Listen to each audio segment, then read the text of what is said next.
अध्यात्म विज्ञान कोई धर्म या संप्रदाय नहीं है, ये स्पिरिचुअल साइंस है जो कुदरत के कानून पर आधारित है। ये विज्ञान पूरे ब्रह्मांड के सभी रहस्यों को उजागर करता है और जीवन के सभी पहलुओं को समझने के लिए एक नई दृष्टि देता है। इसी को आर्ट ऑफ विजन कहते हैं, दुनिया को देखने की एक नई दृष्टि, जो अध्यात्म विज्ञानी परम पूज्य स्वामी श्री कमलेशानंद जी के निर्देशन में सनातन सत्य का अनुसंधान कर हमारे जीवन को प्रकाशित करे। जय सच्चिदानंद। બધાને ખબર છે કે કર્તા ભાવે અને માલિકી ભાવે જે કંઈ કરીએ છીએ એનાથી કર્મ બંધાય છે, યસ કે નો? અને એના ફળ પણ આપણને મળે છે। તમે તમારી જાતને કરતા જોઈ, તમે તમારા સામેવાળાને કરતા જોયા, you break the law of nature. કારણ કે તમારા મન વચન કાયા, સામેવાળાના મન વચન કાયાનો ક્રિએટર, ઓપરેટર, ડિસ્ટ્રોયર કુદરત છે। પણ તમે તમારી જાતને કરતા જોઈ, મેં કર્યું, સામેવાળાએ કર્યું, you break the law of nature અને નેચર વિલ પનિશ યુ। બીજું, કુદરત કહે છે કે તું એમ માને છે કે આ મારું છે, આ તારું છે, આ તેવાનું છે, you break the law of nature. બધું જ કુદરતનું છે, યસ કે નો? પણ તમે કહો મારું છે, તારું છે, તો કુદરત તમને પનિશ કરશે, યસ કે નો? પનિશમેન્ટ આ જન્મમાં ભોગવી લેવાની કે પછી તે આવતા જન્મમાં એઝ અ રિઝલ્ટ આવતા જન્મમાં ભોગવવું પડે? હંમેશા કર્મનું ફળ નેક્સ્ટ બર્થમાં મળે, ને આ બર્થમાં જે ભોગવીએ છે એ ગયા અવતારના કર્મનું ફળ છે। આ અવતારમાં બધું રેડીમેડ છે, મા બાપ સહિત, યસ કે નો?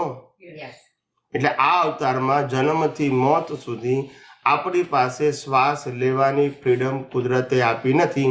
Everything is fix and decided, including every action through your mind, speech and action. But your intention inside you is not fixed. At the part of intention, you are creator and responsible. સમજાય છે? એક્શનના પાર્ટમાં નહીં, પણ ઇન્ટેન્શનના પાર્ટમાં you are responsible. The intentions are the seeds of karma. Of course, yeah, creator of the karma. Yeah, seeds of karma. Seeds of karma. ઇન્ટેન્શનનો પછી process થાય મન બુદ્ધિ ચિત્ત અહંકારમાં, અને પછી સ્પીચ એક્શનના બીજ પડે। ખ્યાલ આવ્યો? હવે આ પ્રોસેસ છે અંતસ્કરણની, એ અંદર આજે 4 છે, નેક્સ્ટ બર્થ શું થશે? ડિસ્ચાર્જ। અને સ્પીચ અને એક્શનના સંજો કોણ આપશે? કુદરત આપશે। આવી રીતે સાયકલ ઓફ રિબર્થ ચાલ્યા કરે છે। તો આ રિલેટિવ વર્લ્ડમાં કેવી રીતે રહેવાનું?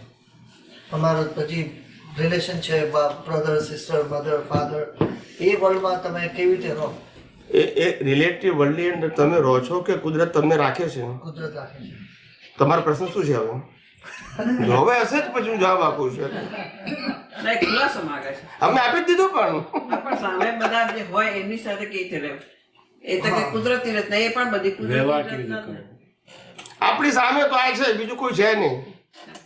આપણી સામે એક જ છે, આની સામે કેટલા છે આપણો વિષય નથી, બોલતા નથી, ના સમજાયું? એટલા લાગે જવાની જરૂર નથી આપણે એના છૂટા રહીએ ને બહુ થઈ ગયું, યસ કે નો?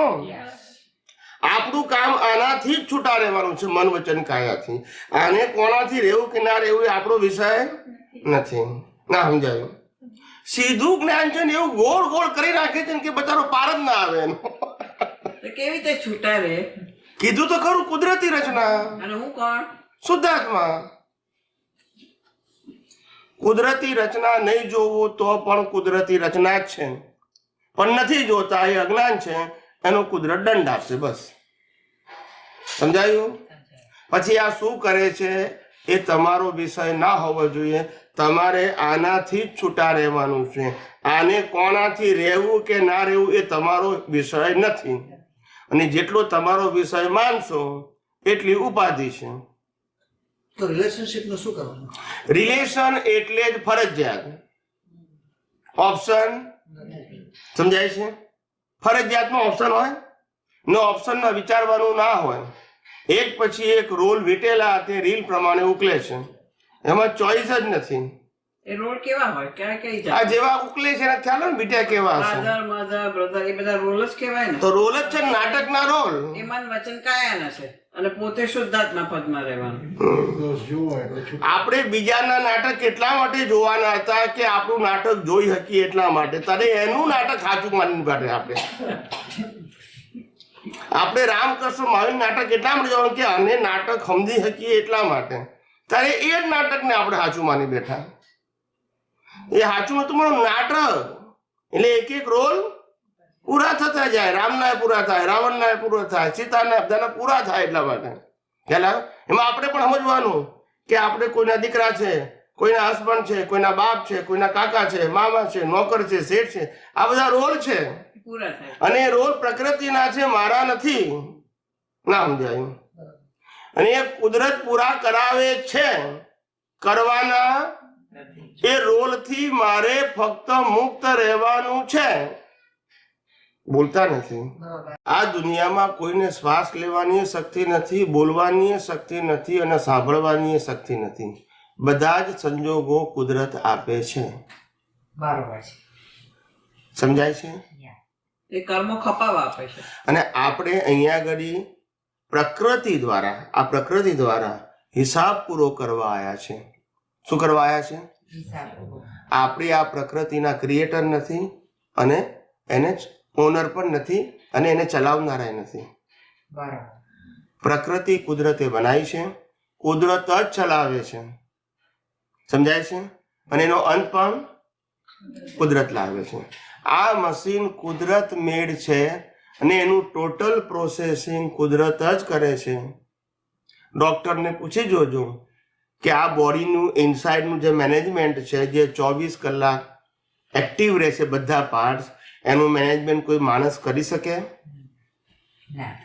આટલું બોડીનું જ્યારે મેનેજમેન્ટ કુદરત કરે છે, આટલું સૂક્ષ્મ, તો બહારનું મેનેજમેન્ટ તો સ્થૂળ છે. સમજાય છે?